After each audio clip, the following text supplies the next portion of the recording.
guess I should start off by saying that the reason why I haven't really been sticking to my schedule, which is about like every Sunday, is because I've been battling a lot of demons these past few weeks, or really these past few months. Um, and the reason why is because I have been doing a lot of work with dissecting my past and dissecting, everything that was going on, because I came back about a few months ago from a dissociation, which I had been in for arguably most of my life, because all the environments that I grew up in were relatively unsafe, and now I'm in an environment where I'm able to think about things more clearly. And I probably said this in a previous video, but it's more relevant here, so I'll say it again. When I came out of this dissociation, I started to look more critically into the traumas that I experienced as I was growing up, specifically related to my dad. And I began to relive it vividly, what happened. And because I relived it vividly, I began having panic attacks. I began having flashbacks, nightmares, anxiety attacks. And I was talking about this with my therapist, and he gave me some good tips. Basically, I've been doing some research, and I found out that the reason why I'm having so many panic attacks is because my body feels like it's safe to have them now.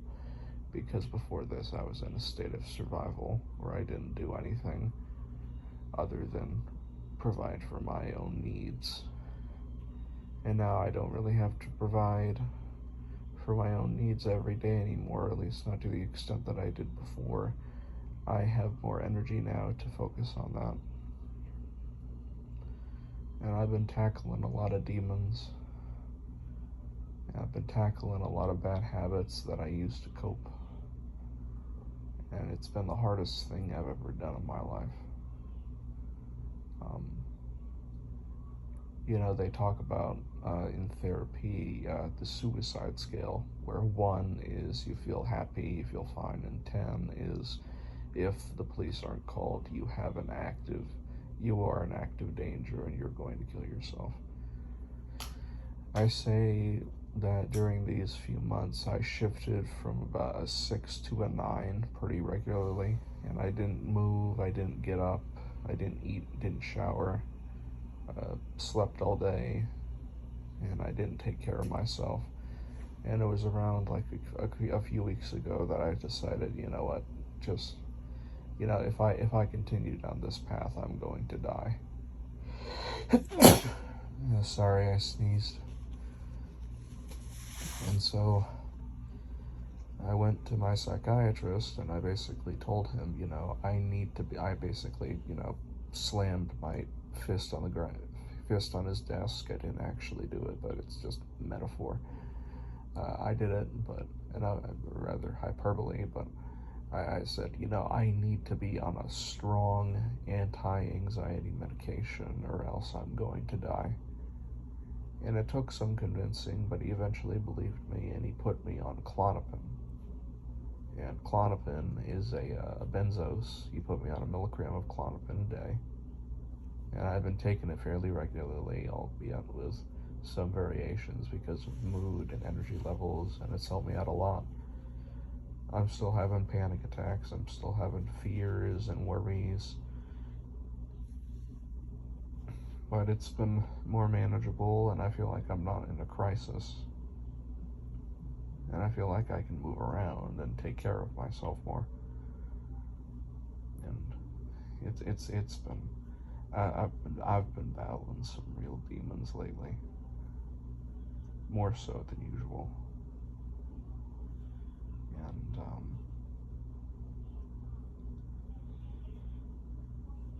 And I came to the realization that the reason why I was having such problems is because my brain was going completely crazy by going back and forth between, oh, everything's all right, everything's gonna be okay, to everything's going to die, the world's gonna end, I need to go before I suffer any pain.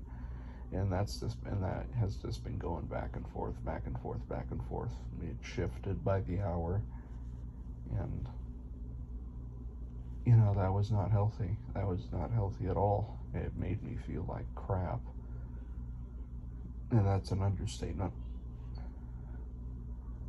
And that Klonopin mellowed it out somewhat, but it was with the Klonopin that I made the realization that because I'm having these thoughts, those thoughts exist in the emotional part of my body. They don't exist in the logical part, because that's what thoughts do. That's what voices do. They convince you that they are entirely logical and they cannot be argued with. And if you try to argue with them, you're illogical and you're delusional. But it's quite the opposite. If you're having thoughts that shift from completely positive outcomes to completely negative outcomes like every hour, it's probably not a logical thinking process. And in order to have a logical thinking process, I sort of talk myself out of it by voicing it out to myself and by dissecting it. And by doing this, it helps calm me down a little bit. It helps me understand it more. And I talk to myself, pretty almost every day now, probably multiple times a day, saying like, okay, well, this happened. This is the logical process of events that could happen, and it's very unlikely to happen, but you're going to be okay. That's what I tell myself. You're going to be okay, and you need to take care of yourself, and you need to love yourself, and you need to give yourself empathy, and you need to give yourself support, because that is exactly what you need. And I tell myself that. And you need to be around people that make you feel good, and you need to socialize, and you need to do all that.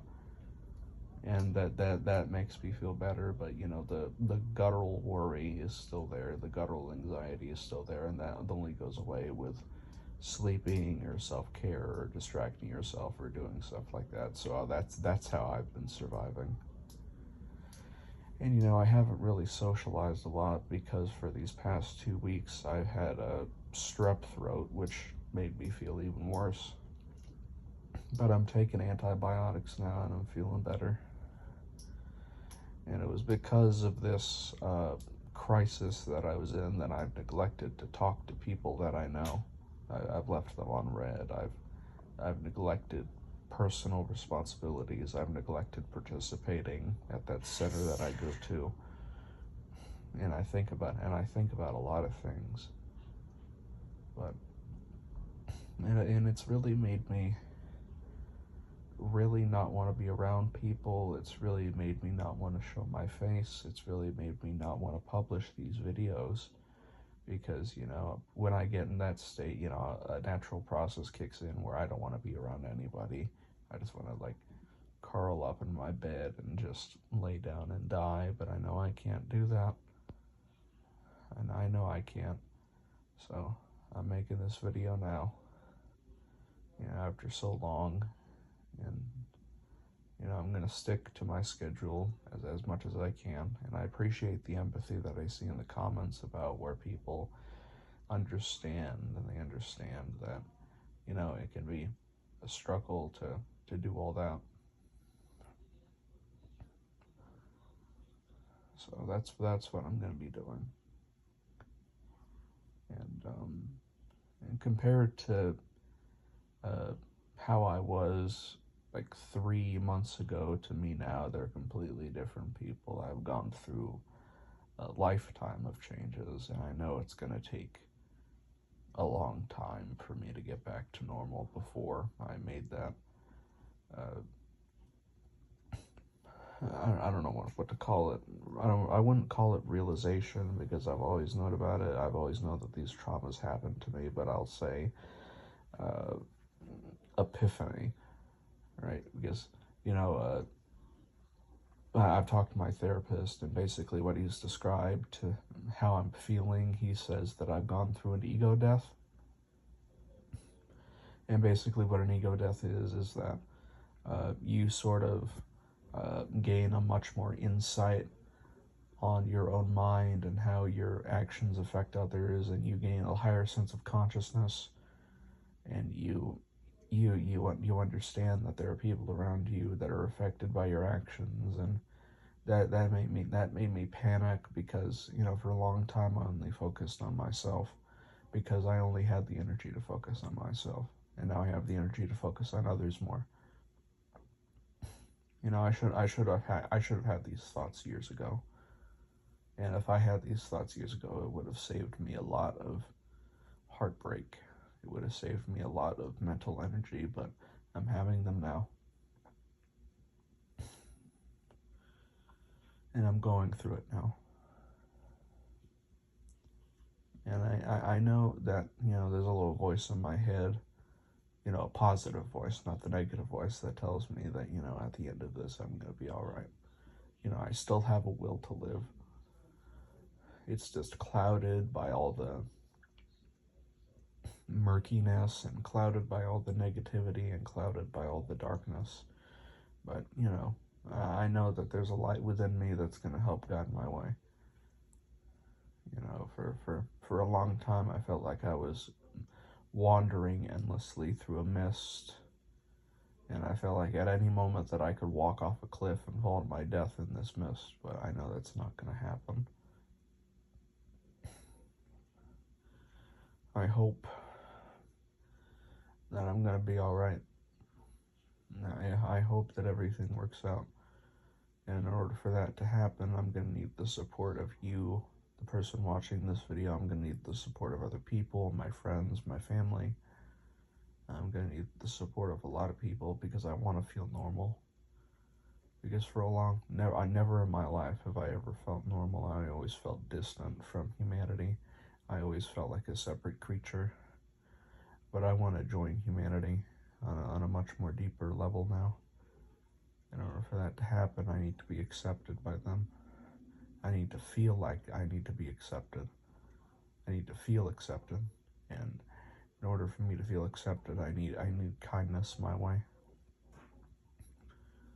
And, you know, nothing's changed. You know, I'm not telling, you know, I've had some negativity, but it's been a minor amount. So I'm not asking anybody to change how they talk to me, how they refer to me. I just need to socialize and feel like I'm human. And that's what I'm going to be doing. That's the plan. So thank you for listening. I'll see if I can publish another video next Sunday. So thank you for listening, and have a good rest of the week. Goodbye.